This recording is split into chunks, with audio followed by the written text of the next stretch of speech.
ایک certificate of appreciation دیا جاتا ہے یہ ثابت کرنے کے لیے کہ یہ بچے اندر سے بھی مضبوط ہیں، کیونکہ کولگیٹ کی maximum cavity protection tooth paste کے ساتھ جب بچے برش کرتے ہیں تو ان کو جراثیم سے بھی تحفظ ملتا ہے، کیویٹی کے اگینسٹ بھی اور پلاک کے اگینسٹ بھی. اور ہمارے بہت سے جراثیم ہماری باڈی کے اندر جاتے ہیں ہمارے منہ کے ذریعے. تو ہمیشہ برش کرنا چاہیے ہمیں دن میں 2 دفعہ، سونے سے پہلے اور اٹھنے کے بعد. جناب آپ سب بچوں کے لیے یہ کولگیٹ کی طرف سے سرٹیفکیٹ آف اپریسیشن ہے، جس میں ہے عبداللہ خان، نہال احمد، عبد الرحمن، زینب، دعا اور اذان. ان سب کے ساتھ میری ایک تصویر ہمیشہ ڈیو ہوتی ہے. اور جناب میں یہاں ڈیٹول کا بھی ذکر کروں گا، جس کا ایک کاؤنٹر ہے جہاں بچے ہینڈ واش کرتے ہیں. وہاں کاشف جو ہیں وہ ان کو ہینڈ واش کر کے بچوں کو ایک بڑی اچھی پریکٹس کی طرف ان کی توجہ دلاتے ہیں کہ جب آپ اپنے ہاتھ ڈیٹول سے دھوتے ہیں تو ڈس انفیکٹ ہو جاتے ہیں جراثیم کے اگینسٹ. آ جاؤ بچوں میرے ساتھ ایک تصویر کھنچواؤ اس سرٹیفکیٹ جو کہ میں الائن کرتا ہوں فریم کے حساب سے. جی جناب یہ سیدھا ہو گیا ہے. آ جاؤ، آؤ آؤ آؤ آؤ، آ جاؤ آ جاؤ آ جاؤ آ جاؤ آ جاؤ آ جاؤ آ جاؤ. جی کولگیٹ بچوں کو دیتا ہے certificate of appreciation from Colgate maximum cavity protection toothpaste. جی اور ان بچوں کے لیے یہ پکڑو جناب، پکڑو پکڑو پکڑو پکڑو پکڑو پکڑو، ایک تصویر جلدی سے کھنچواؤ ادھر کیمرے کو دیکھ کے. اور ان بچوں کے لیے ایکٹیو فوڈ کی طرف سے بھی ایک گفٹ ہیمپر ہے. ایکٹیو فوڈ ایکٹیویٹ جو ہے وہ ایکٹیو فوڈ کا ایک برانڈ ہے جو کہ بچوں کے لیے بڑا ڈیلیشیس ڈرنک بناتا ہے چاکلیٹ اور اسٹرابری فلیور میں، جو دودھ میں ملائیں تو بچوں کے جو جتنے جسم کو ضرورت ہوتی ہے معدنیات کی، منرلس کی، وائٹامنس کی، پروٹینس کی، کاربوہائیڈریٹس کی، فیٹس کی، وہ سب ان کو پاؤڈر فارم میں، لکوڈ فارم میں، ایک بڑے مزیدار سے شیک کی فارم میں مل جاتا ہے. کیا ہوا ہاتھ یوں کر کے؟ بڑا تو پاکیزہ بچہ ہے جو ہاتھ اس طرح کر کے آ رہا ہے. ہمارے گھر کے بزرگ ہوتے تھے وہ اس طرح کر کے آتے تھے کہ کہیں کوئی ایسا نہ ہو. جب وضو کر کے آتے تھے بچے ہمارے جو بڑے وہ یوں کر کے آتے تھے کہ کہیں ایسا نہ ہو کہ خدا نہ خواستہ ہاتھ دوبارہ سے. تو بچے کے اندر وہی بڑوں والی عادت آئی، وہ یوں کر کے آئے کہ دوبارہ سے ہاتھ جو ہے وہ گندے نہ ہو جائیں. شاباش، ایسے ہی رہنا ٹھیک ہے. بہت کیئر کرنی ہوتی ہے پاکیزگی کی اور صفائی کی. بس آ جائیے بیٹھ جائیں اپنی اپنی جگہوں پہ. میں یہاں درخواست کروں گا مفتی سبحان صاحب سے کہ ہمیں جانے سے پہلے آج کے دن کے حوالے سے کوئی دعا جو ہے ہمارے ناظرین کے لیے اور ہمارے آڈینس کے لیے. الحمدللہ رب العالمین والعاقبۃ للمتقین والصلاۃ والسلام علی سید الانبیاء والمرسلین. اے اللہ آج کے اس مبارک دن کی مناسبت سے ہم سب کی جان مال عمر عزت آبرو میں برکت نصیب فرما. اللہ ہماری اس نشست کو ہم سب کی نجات کا ذریعہ بنا. سیدنا علی المرتضیٰ رضی اللہ عنہ کے نقش قدم پر چلنے کی توفیق نصیب فرما.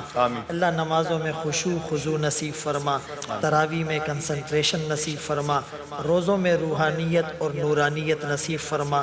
اللہ ہمارے اس دعوت اور تبلیغ کو، ہمارے اس کہنے سننے کو ہم سب کی اے اللہ ہماری نجات کا ذریعہ بنا. اللہ آپس میں اتحاد اور اتفاق نصیب فرما، اختلاف اور افتراق سے ہم سب کی حفاظت فرما. اللہ عالم اسلام کے اندر اللہ بہار قائم اور دائم فرما. ملک پاکستان کو استحکام نصیب فرما. ہمارے پیارے ملک کو اے اللہ اسلام کا قلعہ بنا. شہر کراچی کو امن کا گہوارہ بنا. لا الہ الا اللہ والا رشتہ اے اللہ مضبوط فرما. اے اللہ ہم سب کی جتنی بھی جائز خواہشات شرعی حاجات ہے اسے پورا فرما. جسمانی اور روحانی بیماروں کو شفائے کاملہ عاجلہ دائمہ مستمرہ نصیب فرما. مرحومین کی بخشش اور مغفرت فرما. ہم سب کو جنت الفردوس میں دخول اولی نصیب فرما. اے اللہ ہم سب کی اے اللہ زندگی کو خوشحال بنا. کامیابی، کامرانی، آسودگی، پروسپیرٹی اے اللہ ہمیں نصیب فرما. اے اللہ موت سے پہلے مرنے کی تیاری کی توفیق نصیب فرما. حوض کوثر پر آقا کے مبارک ہاتھوں چھلکتے جام نصیب فرما. آقا کو مقام محمود نصیب فرما. پیارے آقا کا قرب اور معیت نصیب فرما. اے ربا اپنا دیدار نصیب فرما. اے اللہ اپنی رضا والی زندگی نصیب فرما. اے اللہ ہر طرح کی مصیبت، آفات اور بلیات سے ہم سب کی، بچوں کی، بوڑھوں کی، جوانوں کی، عورتوں کی، سب کی اے اللہ تو اے اللہ حفاظت فرما برحمتک یا ارحم الراحمین.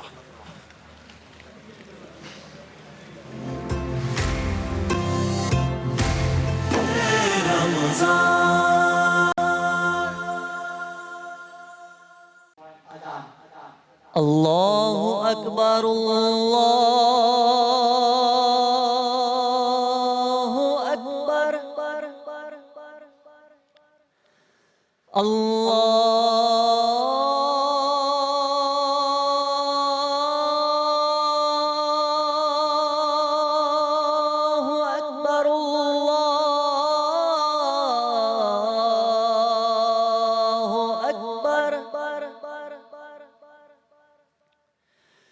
أشهد أن لا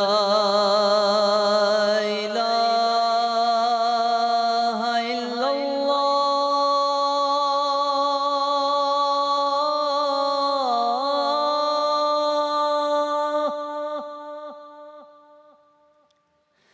أشهد أن لا إله إلا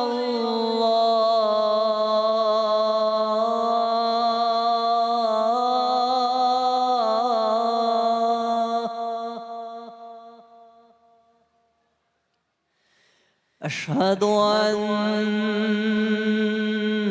محمد رسول الله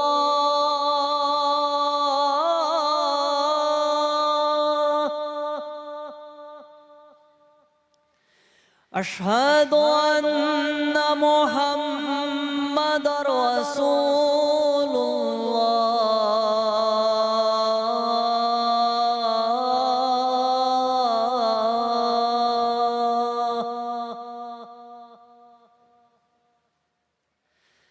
حي على الصلاة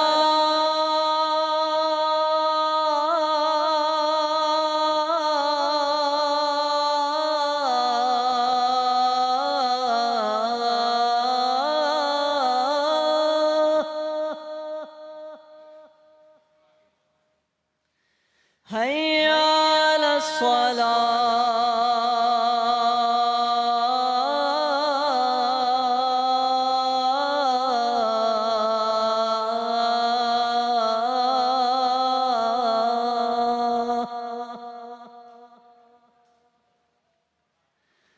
حي على الفلاح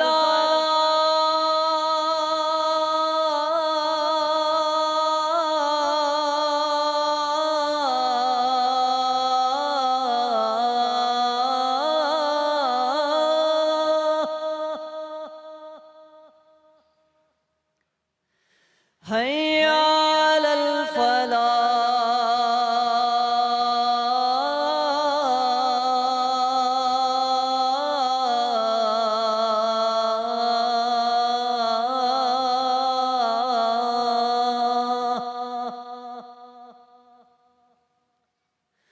الله أكبر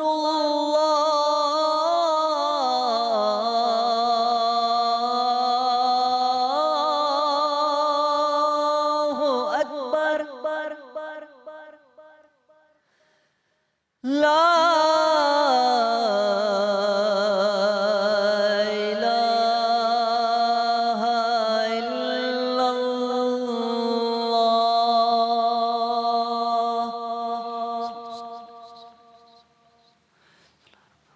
اللهم رب هذه الدعوة التامة والصلاة القائمة آت سيدنا محمدا الوسيلة والفضيلة والدرجة الرفيعة وابعثه مقاما محمودا الذي وعدته وارزقنا شفاعته يوم القيامة إنك لا تخلف الميعاد.